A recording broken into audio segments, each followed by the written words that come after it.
Tour de 1992 intentó aportar su grano de arena en el proceso de la Unión Europea y su desarrollo como comunidad económica. 7 naciones formaron parte de un itinerario que sumó casi 4.000 kilómetros, aproximadamente 2.500 millas. Su punto de partida por primera vez en su historia fue San Sebastián, en el norte de España. La etapa prólogo de 8 kilómetros reunió a 216 corredores de 20 países en 24 equipos. Steve Ballett, del equipo Motorola, líder del Tour en 2 ocasiones y cuarto al finalizar uno de ellos, salía con aspiraciones al triunfo.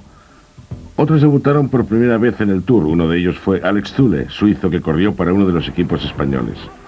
Ahí está Andy Hampsten, cuarto en el Tour de 1986 y jefe de filas del equipo Motorola. Greg LeMond, decidido a demostrar al mundo su gran clase. El tricampeón del Tour estaba de nuevo en la etapa prólogo contrarreloj, ansioso por borrar los recuerdos del año anterior.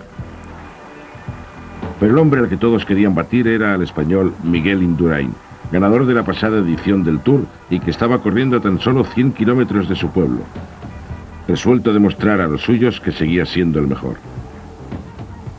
Y en la prólogo contrarreloj lo fue. Superó el mejor de los tiempos marcado por Alex Zülle de manera contundente y pasó a ser el primer líder de aquel Tour. He aquí un corredor con ambiciones, viste la camiseta verde y se llama Alex Zülle. Este consiguió unos preciosos segundos de bonificación que le permitieron acercarse al primer puesto de la general, ya que había quedado segundo en la etapa prólogo precisamente el día de su cumpleaños. Con la bonificación en su poder, lo único que tenía que hacer era no dejarse cazar por el grupo perseguidor, que en aquellos momentos estaba conducido por el maillot amarillo. En la subida al Heizkibel, la montaña que cada año forma parte de la clásica de San Sebastián, se sucedían los ataques.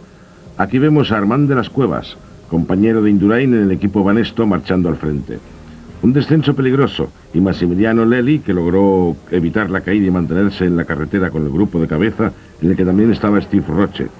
Al final, reagrupamiento general, pero en el descenso hacia San Sebastián, vemos un último y tardío ataque del corredor Dominique Arnaud, buen ciclista de cross que supo poner en práctica todas sus habilidades aquel día. Logró adelantarse y ganar la etapa en San Sebastián. La bonificación obtenida en la etapa le permitió vestirse el maillot amarillo en su 24º cumpleaños. La segunda etapa de 255 kilómetros condujo la carrera desde las húmedas costas de San Sebastián hacia Francia. Muy pronto hubo un ataque del francés Virenque. Aquel fue su primer Tour de Francia y su segundo año como profesional. El ambicioso corredor intentó dejar atrás al pelotón y logró abrir un hueco considerable, y quién sabe, quizá consiguiera el maillot amarillo. Fue Javier Megalde quien logró entrar primero, pero Virenque hizo gestos de triunfo. Sabía perfectamente que era el nuevo líder, y eso es muy importante, sobre todo si eres francés y llegas convirtiéndote en líder en la primera etapa francesa. Vean a Richard Virenque con lágrimas de alegría en su cara. Fue el momento más feliz de su vida, dijo, tengo le maillot jaune, el jersey amarillo. Y ahí estaba la prueba. Richard Virenque era el nuevo líder del Tour de Francia. Una caída en bloque. Por lo menos 20 corredores cayeron al suelo. El que está caído a un lado de la carretera es Hamlin, el ganador de Burdeos.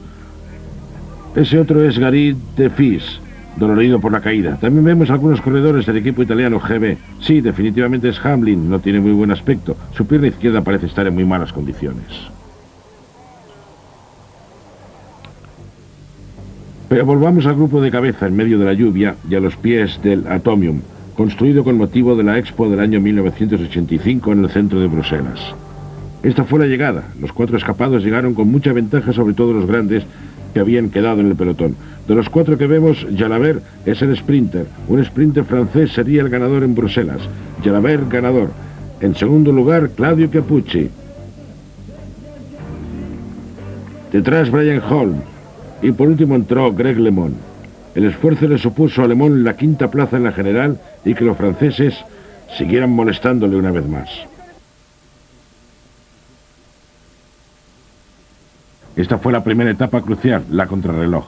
Tenía 65 kilómetros. Gianni Bugno había dedicado toda la temporada a ganar el Tour a expensas de todo lo demás, y ahora tendría que probar que el sacrificio había merecido la pena. Tendría que demostrar que en todos los controles sus tiempos eran excepcionales. Greg LeMond llevaba el dorsal 51, número que había dado más vencedores del Tour que ningún otro. Con él tenía la responsabilidad de mantener la leyenda.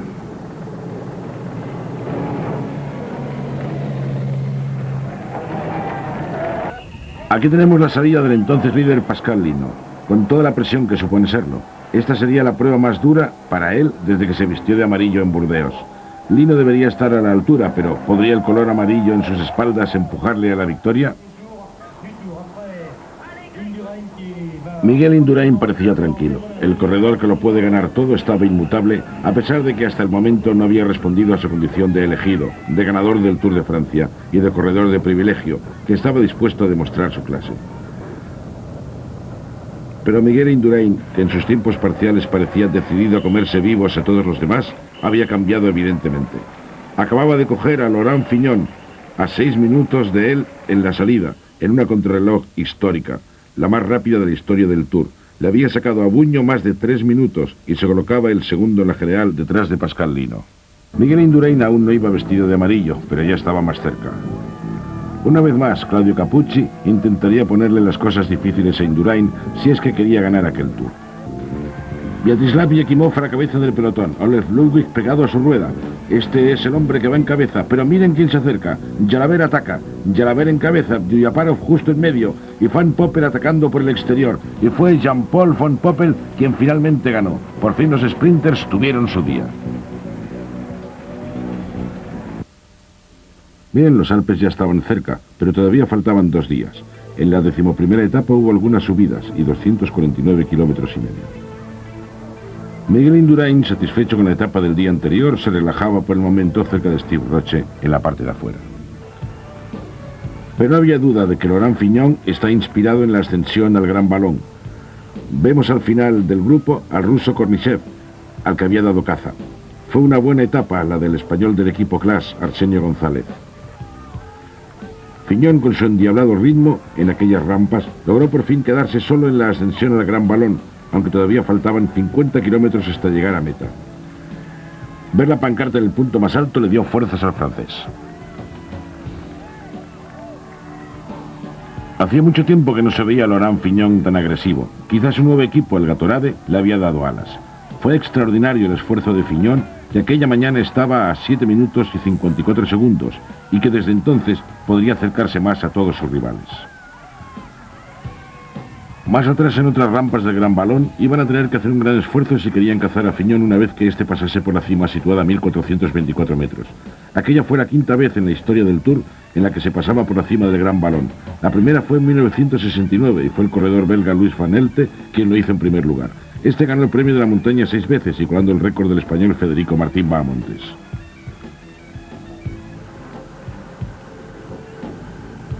Fignon miró hacia atrás mientras serpenteaba el camino hacia el valle hacia el final de etapa.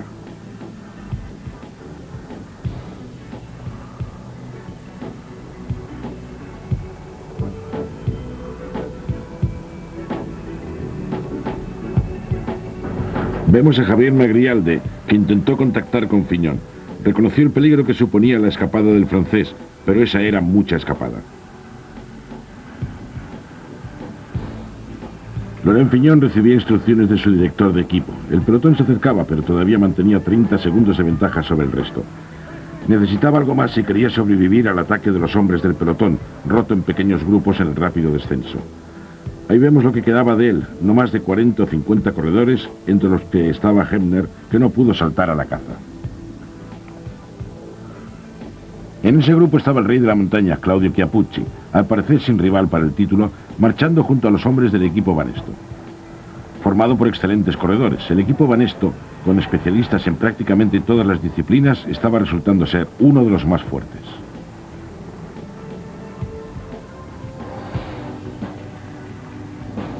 Steven Roche hablando con su compañero de filas Girotto, el número 61. También vemos a Andy Hamsten, del Motorola. Esos hombres iban a tener que decidir entre dar caza a Laurent Fignon o permitirle un momento de gloria. Sabían perfectamente que no era una amenaza para la clasificación general, de manera que el grupo Banesto limitó la escapada sin mucho desgaste para ellos. 2 minutos de ventaja y 235 kilómetros recorridos. Debería ser suficiente para Fignon. Parecía haberlo conseguido. El grupo perseguidor fue cogiendo uno a uno a todos los escapados, pero no parecían estar bien organizados. No se veía una intención clara por parte de los grandes equipos por dar alcance a Fignon. Banesto no tomó una clara iniciativa como cabía esperar, RMO tampoco. Fignon no era una amenaza para ellos. Pascal Lino iba a mantener su puesto un día más y quizá incluso hasta las etapas de los Alpes.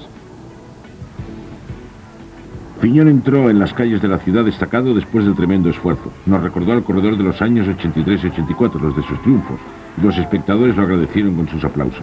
Aquella etapa de Fignon pasará a la historia del Tour de Francia como una de las más populares. Estoy seguro, Laurent Fignon es un corredor de gran discreción, pero cuando tiene algo que decir, lo dice alto y claro. Vemos al ganador de la etapa cruzando la línea de meta. Tras un agradable día en Dole, los corredores se enfrentaron a su primera jornada de montaña, llegando a la ciudad de Saint-Gervais, situada a los pies del Mont Blanc. Fue una larga jornada en la que intentamos pasarlo lo mejor posible, aunque los corredores parecían un poco cansados. Estaban ascendiendo al Col de Selève. El ritmo que se había marcado era más bien lento.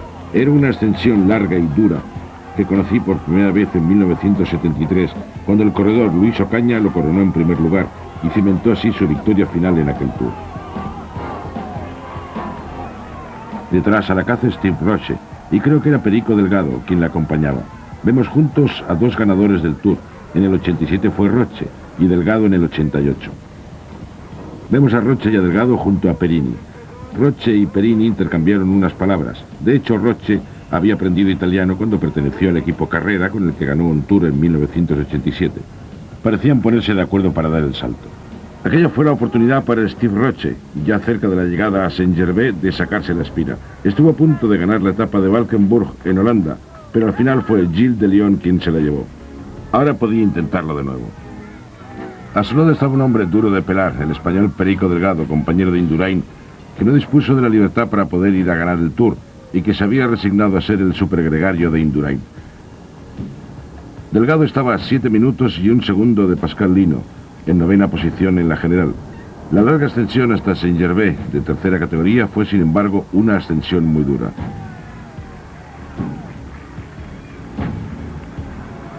Vemos la pancarta de 5 kilómetros a meta. El ritmo que había impuesto Roche había dejado atrás a Filippo y a Perini, y Delgado parecía tener problemas. Jaerman miró y observó a Delgado a la expectativa. De pronto fue Delgado quien arrancó con fuerza en lo que parecía ser un tirón de prueba. Pasó por la izquierda seguido de Jaerman, pero Steve Roche se quedó clavado. No pudo cambiar el ritmo que había llevado durante toda la ascensión. Delgado se alejó seguido de Jaerman, lo que daba a este la oportunidad de ganar la etapa, ya que es bien sabido que Perico Delgado no era, ni mucho menos, un sprinter. Delgado intentó dejarlo atrás en la subida, pero la ascensión no era lo suficientemente dura para el campeón español. Y digo campeón porque realmente lo era, aunque en aquellos momentos el campeón de España no era otro que Miguel Indurain, y desde un poco antes del comienzo de aquel Tour. Ya muy cerca de la llegada, Delgado, en pleno esfuerzo a los pies de los Alpes, condujo hacia la meta al Ralf Jaerman, otro gran escalador que estuvo a punto de ganar la etapa de Valkenburg. Vemos el tramo final y la posibilidad de ganar la etapa. ¿Podría conseguirlo? Jaerman atacó y Delgado no pudo con él. Ralf Jaerman lo consiguió aquella vez. Había esperado hasta el último momento y entró vencedor y feliz. Volvamos a la carrera. Pascal Lino debía sentirse bastante inseguro. Los 165 supervivientes tomaron la salida en Saint-Gervais, en dirección a Italia, Jazz-Strier. Debían enfrentarse a un puerto de segunda categoría, 3 de primera y 1 de cuarta, la ascensión al Col de l'Eseron. Cuando le mencioné a Greg LeMond ese puerto antes de comenzar el Tour, ni siquiera había oído hablar de él. Pues bien, a partir de entonces sabría de lo que estaba hablando, de una etapa que era prácticamente una constante subida. El primer ataque se desencadenó nada más iniciarse la etapa. Su protagonista, Claudio Chiappucci, el que nunca descansa.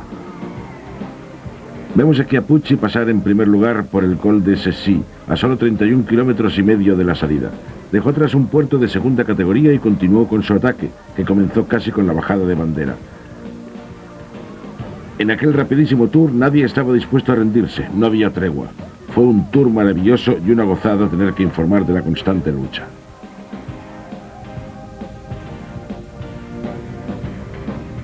Chiappucci tomó la salida a 4 minutos y 54 segundos del líder en 7ª posición, y ahora era cabeza de carrera. En la cola del grupo vemos a Eric van der Lader. Aquel fue un mal día para el gran sprinter belga. Chiappucci iba marcando el ritmo y disfrutando de la escapada a la cabeza del grupo. Vemos a Pello Ruiz Cabestein a la derecha de la imagen.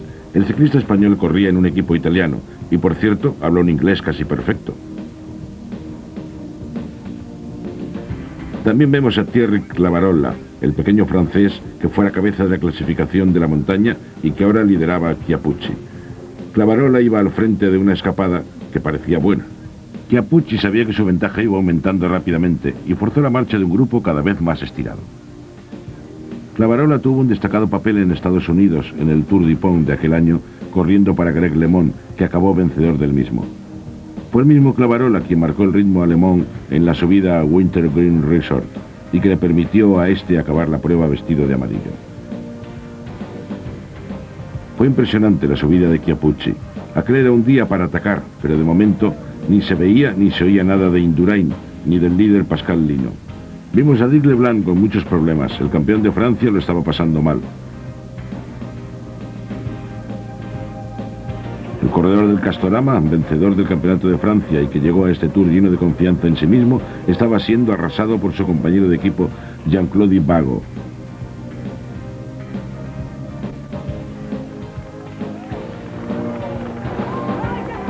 La etapa siguió en su constante subida hacia lo más alto de los Alpes. Fue extraordinaria la escapada de Chiappucci. No parecía importarle el mañana. Simplemente atacaba con todas sus fuerzas hasta el límite de sus posibilidades. Algunos corredores parecían no dar crédito a lo que estaba sucediendo. Sean Kelly también estaba allí. Y González, Pérez, Butch y Gastón. Un bonito grupo que iba aumentando su ventaja. Vemos una bonita panorámica. Por fin teníamos un buen día en el Tour.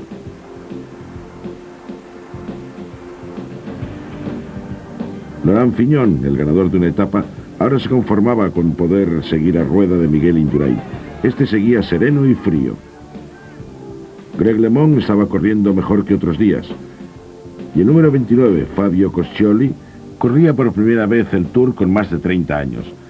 Este corredor no estaba dando el resultado que se esperaba de él, aunque tuvo sus momentos en aquel Tour, nunca supuso una amenaza para el maillot amarillo.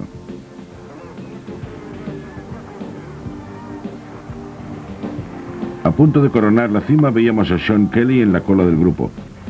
El momento de enlazar con la cabeza de carrera aprovechando el largo descenso.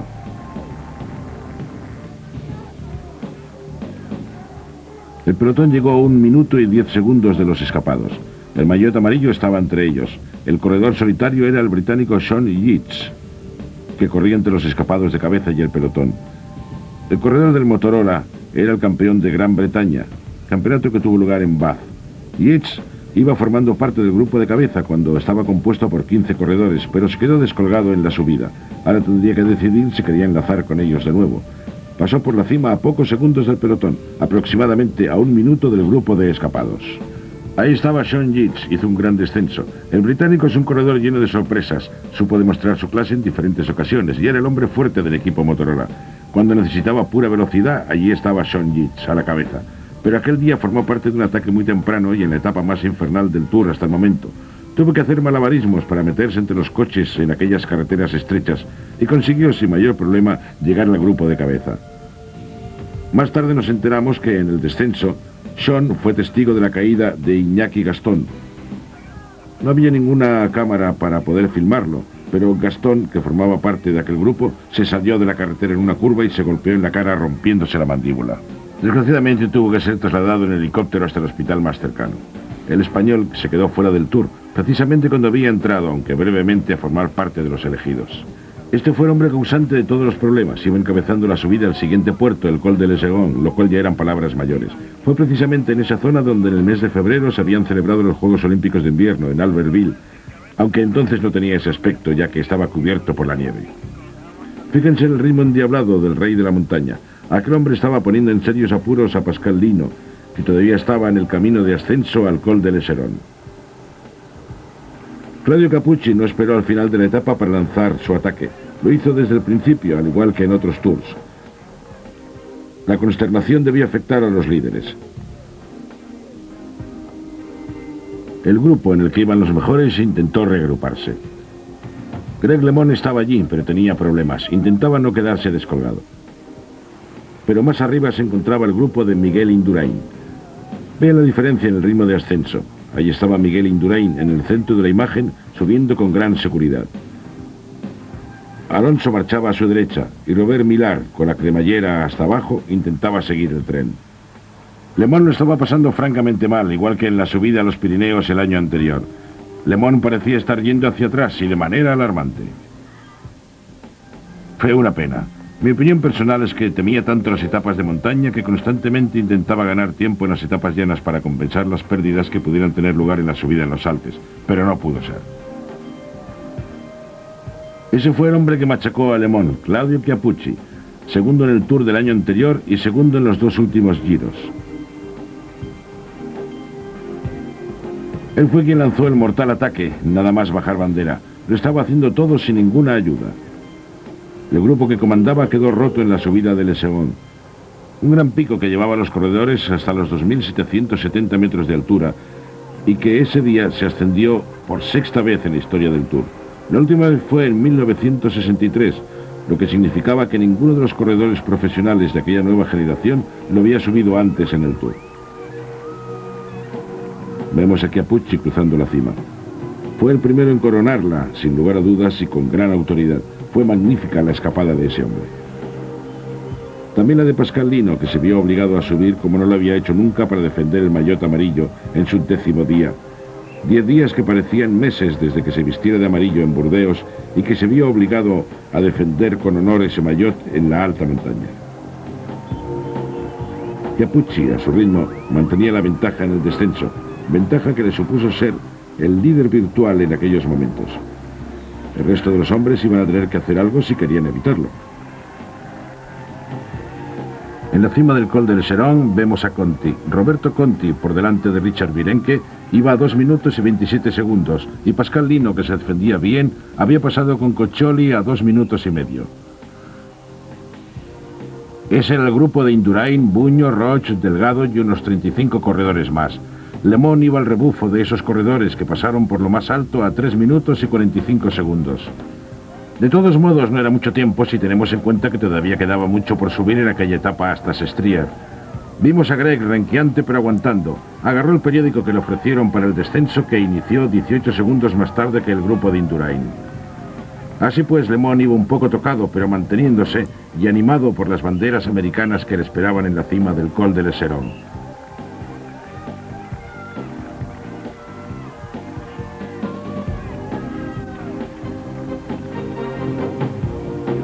Todavía tendría que sufrir el Col de Montseny hasta llegar a Sestriere.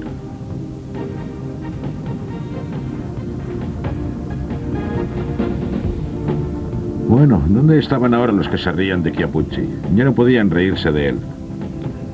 Aquel corredor no sabía lo que era rendirse, eso sin olvidar que íbamos hacia Italia, y eso le atraía con la fuerza de un imán.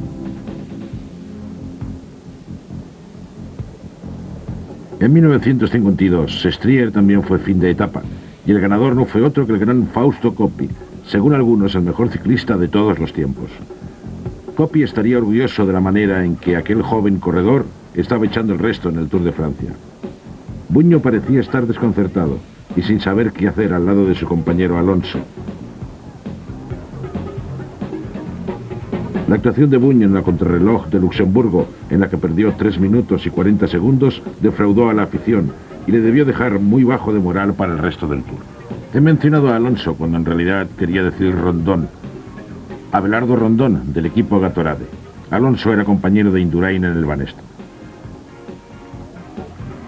Ahí estaba el joven Tarnish al fondo de la imagen, del que tampoco habíamos visto mucho hasta el momento. Tarnish formaba parte de un selecto grupo de corredores, un grupo que cada vez estaba más estirado y continuó su dura marcha. Hubo un ataque de Buño ayudado y lanzado por otro gran escalador, Rondón, pero Indurain no tuvo problemas para alcanzar la rueda del campeón del mundo. Así pues, no había duda de quién era el enemigo de Indurain en aquel Tour.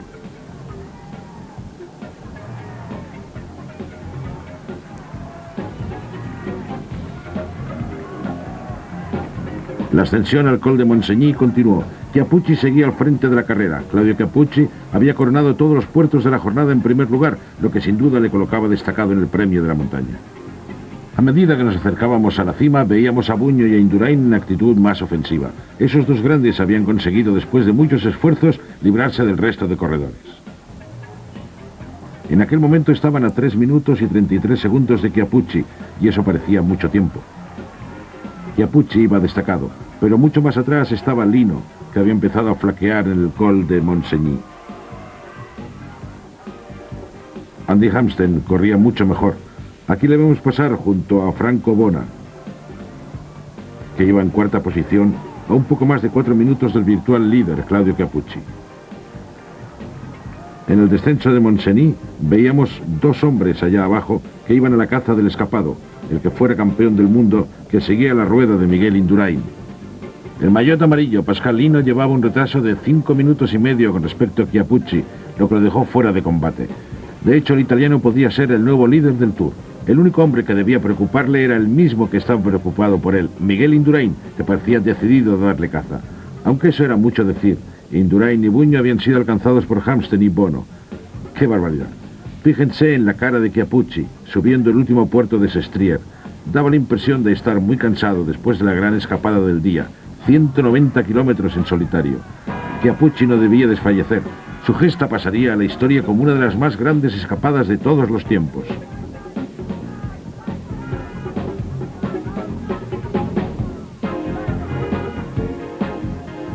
Pero Indurain lo sabía, y esta era la primera vez que le veíamos forzando el ritmo realmente, sin la ayuda de sus compañeros de equipo, confiando en sus propias fuerzas, haciendo todo el trabajo. La única vez que vimos a Indurain emplearse a fondo en aquel Tour fue en la contrarreloj de Luxemburgo, donde consiguió tal ventaja que le había permitido no esforzarse más hasta el momento. Pero entonces sabía que si quería ganar el Tour, tenía que pararle los pies a Chiappucci, y tenía que hacerlo ya. Vemos a Indurain con Buño a su lado. Buño hubiera pagado por ver cómo Indurain agotaba sus fuerzas y así poder atacarle al día siguiente en el largo camino a Alpe d'Huez. Buño había sido vencedor los 2 años anteriores y fue el único italiano que coronó aquel puerto en primer lugar desde que Fausto Coppi lo hiciera en 1952. Los que no seguían la etapa por televisión estaban allí, en la carretera, viendo cómo Chiappucci llegaba lentamente. Después de 4 horas en solitario tenía que ganar.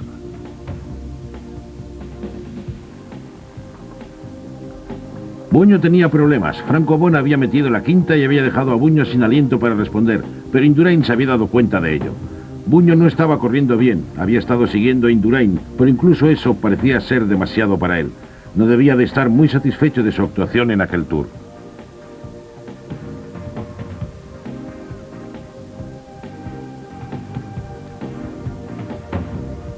Vemos la larga y lenta subida que les llevaría hasta la cima de Sestriere, donde la multitud los esperaba. Andy Hampsten, que también tuvo que ceder terreno a Indurain, tenía problemas. Nosotros no pudimos adelantar a esos 2 corredores, son las reglas. Volvamos pues con Chiappucci.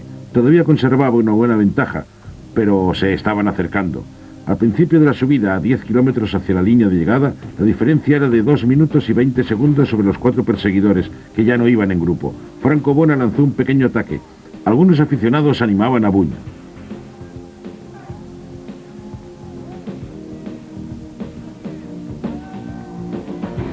Indurain trató de cerrar el hueco que le separaba de Chiappucci. Fue una lucha de hombre a hombre. A Indurain no le preocupaba la llegada, solamente la ventaja que le llevaba Chiappucci, que incluso podría conseguir vestirse de amarillo en aquella etapa. El hasta entonces líder Pascal Lino tenía graves problemas y estaba perdiendo mucho tiempo. Después de la maravillosa etapa de Chiappucci, habría un nuevo líder en el Tour. Fue una de las mejores escapadas que he visto en 20 años de Tour de Francia. Los italianos también lo sabían. Aquella gente estaba intentando ayudar a su compatriota y en su país. Son muy pocas las ocasiones en que el Tour ha entrado en Italia, y no iban a permitir que Chiappucci perdiera la etapa, ni que se derrumbase después del extraordinario esfuerzo que había realizado. No tuvo miedo a nadie, salió atacando desde el primer momento y quizá ni siquiera él se imaginó cuando lanzó el ataque que en aquellos momentos, a punto de concluir la etapa de 254 kilómetros, estaría donde estaba. Fíjense en la gente. Incluso las motos le cerraban el paso. Fue una pena porque perdió el ritmo. Hasta el mismo Chiappucci les pedía paso.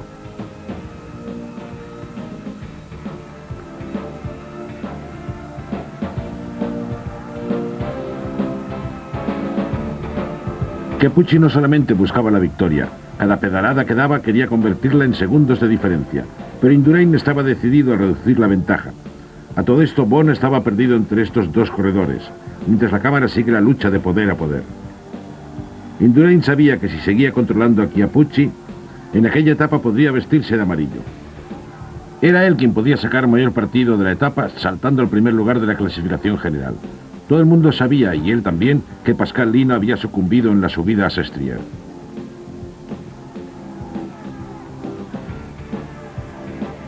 Claudio Cappucci intentaba desesperadamente aumentar la ventaja sobre Indurain. Era el último kilómetro. Indurain se acercaba lentamente. Muy lentamente pasó de 2 minutos a menos de 1 minuto y 45 segundos. Franco Bona, en algún lugar entre los dos, pasaba desapercibido. Y por fin la llegada de Chiappucci, que sería recordada como alguna de las mejores escapadas de la historia del Tour de Francia. Todo lo que tenía que hacer era aguantar hasta cruzar la línea de llegada. Toda su gente estaba esperándole en Sestriere. Había volado en solitario sobre todos y cada uno de los puertos de aquella etapa con aplastante autoridad, y por fin había llegado a Sestriere.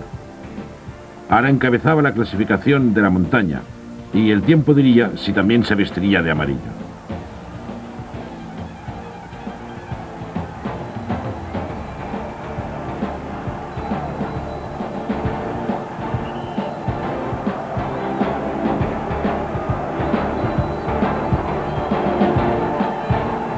Y observen la llegada, vítores y aplausos para el protagonista de aquella gesta del Tour de Francia, y a la manera del gran Fausto Coppi, el campeonísimo.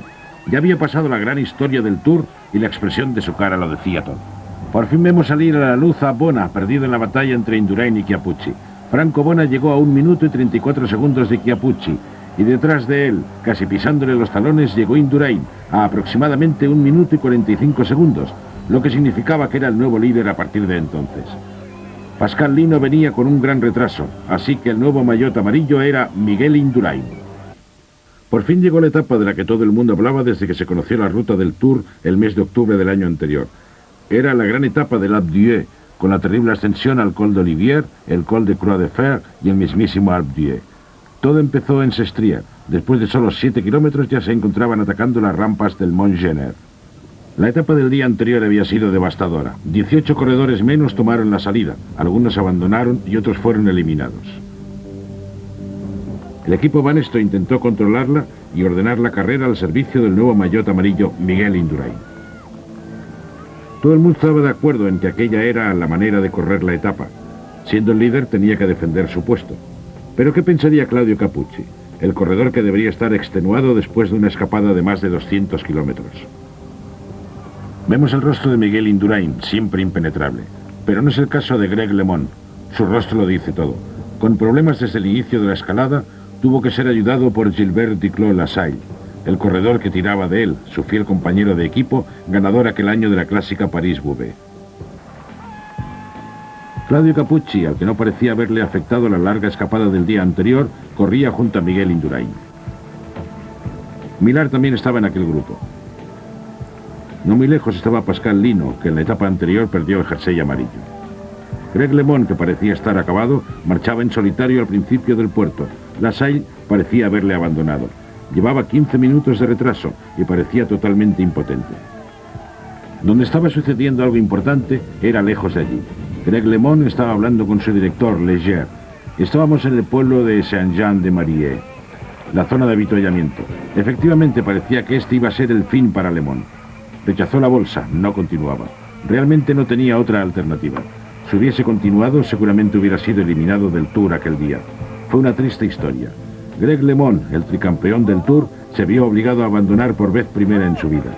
Se había quedado sin fuerzas. Todas las promesas que había hecho antes de comenzar la prueba habían sido rotas. El calor era sofocante, y cuando subían el col de la Croix de Fer, todavía les quedaría el monstruo de Alpe d'Huez y su larga subida. Un bonito grupo de ases, Claudio Cappucci, el actual rey de la montaña, con sus característicos movimientos, al lado de Miguel Indurain. Robert Millar todavía ahí, pasando en último lugar por la cima. Claudio Cappucci, entre la muchedumbre, entrando en la zona de chalets, y el otro, Hamsten, a 1 kilómetro de la meta. Este fue ganador de la Vuelta a Suiza en 2 ocasiones y ganador del Giro en 1988. Quizá ese corredor no ganará el Tour, pero seguro que en aquella jornada iba a escalar un montón de puestos en la general. Salió en 8ª posición, pero aquella etapa supuso un gran salto. No había dicho que no quería pensar en la etapa que estaba corriendo, pero seguro que ya lo tenía planeado. Hampsten y el equipo Motorola el año anterior ganaron una etapa. Fue el primer año bajo la tutela de Phil Anderson. Pero ahora Hampsten les estaba proporcionando la mejor etapa que pudieran haber deseado. Miró hacia atrás y no vio a nadie. Hampsten fue aclamado por el público en un día fantástico. Bona entró en segundo lugar y Boyer y Nievens no mucho después. Ese fue el orden de llegada en Lap d'Ue. La figura del día, no había duda, Andy Hampsten. Fue el mejor día de su vida como profesional. Después de la batalla de los Alpes quedaban 133 supervivientes de los 216 que empezaron en San Sebastián. Ahí está Alan Piper. Hoy las cosas van a ir un poco más relajadas. La gente está un poco más tranquila. Bueno, al menos lo estaba a la salida. Aunque supongo que puede pasar cualquier cosa. Hoy es el último día de peligro. Y después, directos a los Campos Elíseos. A París. El domingo por la noche iré a un restaurante mexicano. Me voy a ir a bailar con la primera que me encuentre. Y él llevará el vodka. De acuerdo, Alan. Nos veremos en los Campos Elíseos. La lluvia apareció otra vez. Montoya se cayó al intentar ponerse el impermeable y casi derriba al compañero que con suerte logró mantenerse en pie.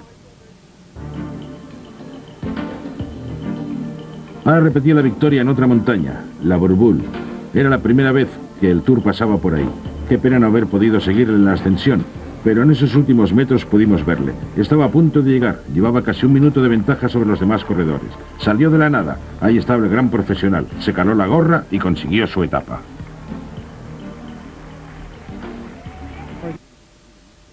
La 18ª etapa de 212 kilómetros nos llevaría hasta Tours. Los corredores habían recorrido más de 2000 millas. Ahí tenemos a Skibby, que parecía un indio. Los corredores estaban de buen humor. La etapa era llana y no debería haber ningún problema para Miguel Indurain, que a estas alturas ya estaría pensando en la antepenúltima etapa, la contrarreloj entre Blois y Nanterre, el próximo desafío. ¿Eso fue una proposición de paz para Chiappucci? No lo creo, me parece que Indurain tampoco.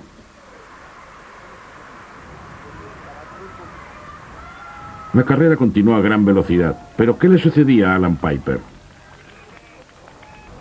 Estoy furioso. He intentado escaparme por lo menos 5 veces y estos me preguntan que por qué lo hago. Le he dicho a Fondris, he pasado toda una semana llegando casi fuera de control, mientras vosotros os lanzabais cuesta arriba, y cuando soy yo el que intenta atacar, entonces me decís que vaya más despacio, que les den. Tienen ahí a gente como Ludwig, pero cuando estemos llegando me voy a marcar un buen sprint. Aunque no creo que me dejen.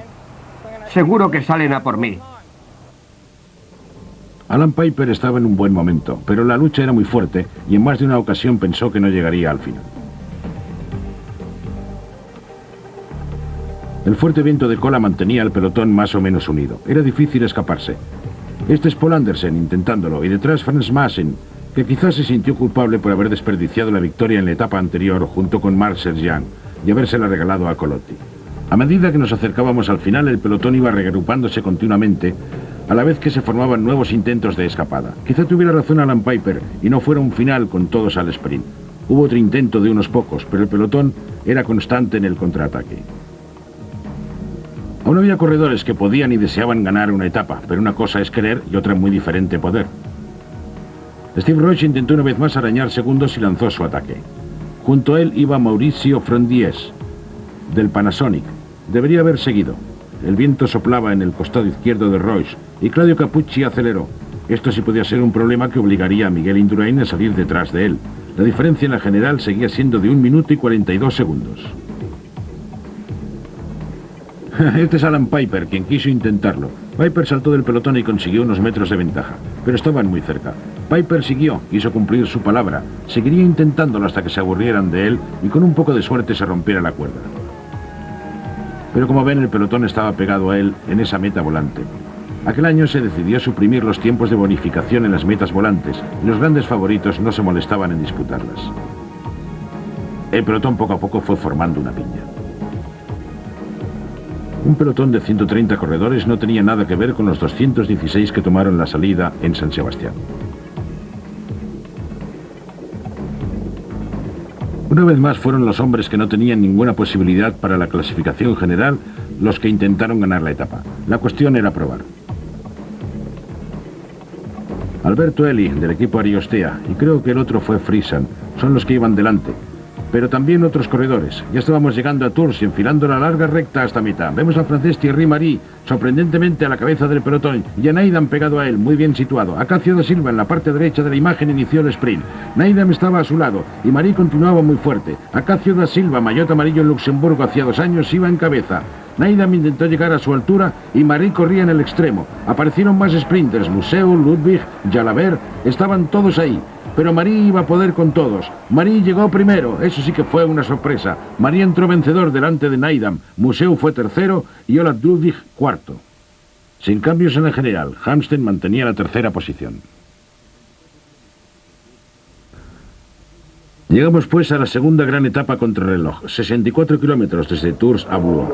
Aquel debía ser el día en que viéramos a Miguel Indurain confirmar su posición como ganador del Tour de 1992. El corredor que acababa de tomar la salida era Steven Hatch. Este era otro Steven Roach, que se aproximaba a la línea de llegada. El tiempo marcado, 1 hora, 16 minutos, 32 segundos. Desde luego no iba a ser el mejor tiempo del día. Claudio Capucci, que el año anterior nos sorprendió a todos en la última contrarreloj, marcando el mejor tiempo en el primer control, aquel año no fue ni la sombra de Miguel Indurain, que parecía estar volando. Capucci estaba muy cerca de ganar el premio de la montaña por segundo año consecutivo y de acabar el Tour en una excelente posición. Esa era su meta. Buño por fin había despertado. Entró marcando el segundo mejor tiempo en los diferentes controles y haciendo una etapa digna de su clase detrás de Indurain. Nada recordable el gran fracaso de la primera contrarreloj. Pero Indurain estaba en su elemento. A este hombre le das una bicicleta, lo dejas correr solo y sin lugar a dudas es hoy por hoy el mejor contrarrelojista que hay en el mundo.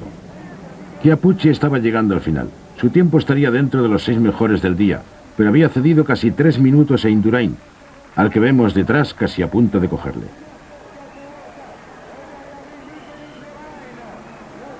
Capucci salió 3 minutos antes, pero Indurain consiguió el mejor del día, 1 hora, 13 minutos y 21 segundos. Buño, superándose a sí mismo, solo perdió 40 segundos.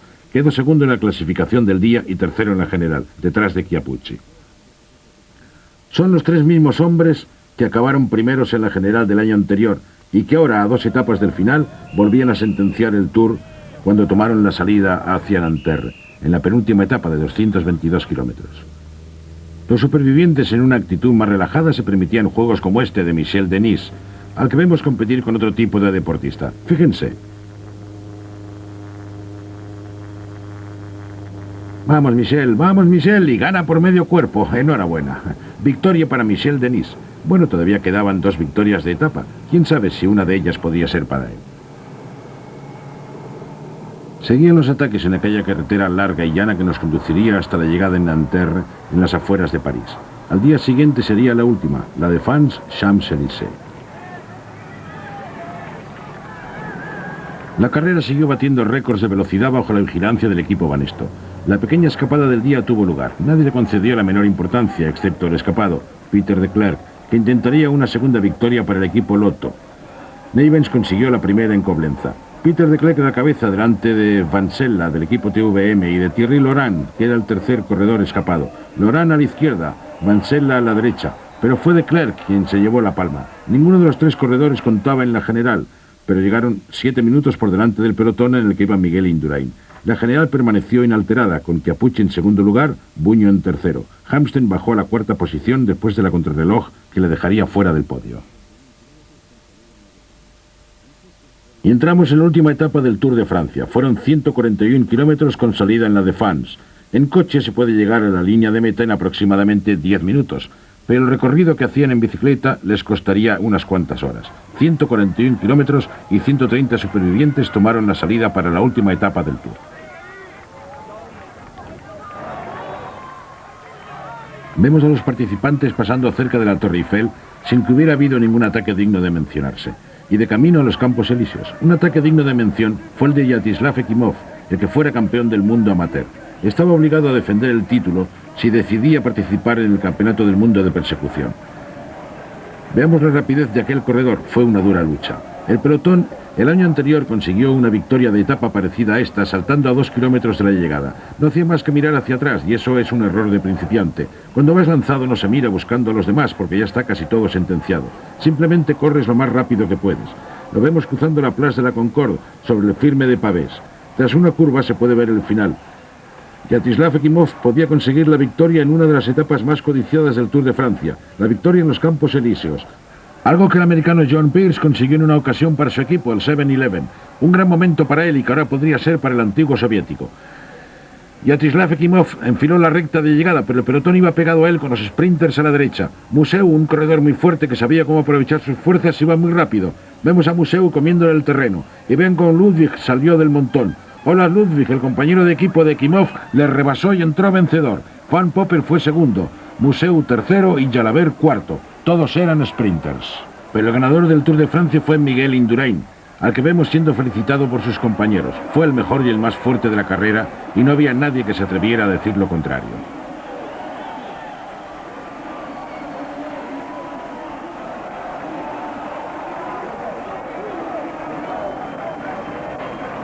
Los mejores aplausos en los Campos Elíseos fueron para el ganador del Giro y del Tour, el primer español que conseguía el doblete el mismo año. Los franceses también tuvieron su campeón, Laurent Jalabert, que quizá un día fuese el ganador del Tour. Era un corredor excelente y muy completo, el ganador a los puntos por delante de Museu. Fue una gran contienda la de estos dos hombres, que al final se decantó en favor de Jalabert. Claudio Capucci ganó el premio de la montaña por segundo año consecutivo. Era un estupendo profesional. Supo mantener el interés de todos los seguidores del Tour desde el principio hasta el final. Su gran hazaña, sin lugar a dudas, fue en la etapa de Sestriac. Fue el ganador del premio de la montaña con todos los honores y con una gran diferencia sobre el francés Richard Virenque y el italiano Franco Coccioli. Pero el hombre que se llevó lo mejor en los Campos Elíseos y la mayor ovación del día fue Miguel Indurain, ganador del Giro y del Tour para España. ¿Podría conseguir el campeonato del mundo e igualar a Eddy Merckx en su gran hazaña? Todo lo que nos queda ya es disfrutar del desfile de los corredores que se disponen a dar la vuelta de honor, aquí en los Campos Elíseos. Pueden estar seguros de que cada uno de los 130 corredores que han llegado hasta aquí se lo merece. Ha sido un tour francamente duro. Un tercio de los participantes tuvo que abandonar. Espero que hayan disfrutado del vídeo del Tour de Francia de 1992. Hasta una próxima ocasión en la que nos volvamos a encontrar, nos despedimos de ustedes.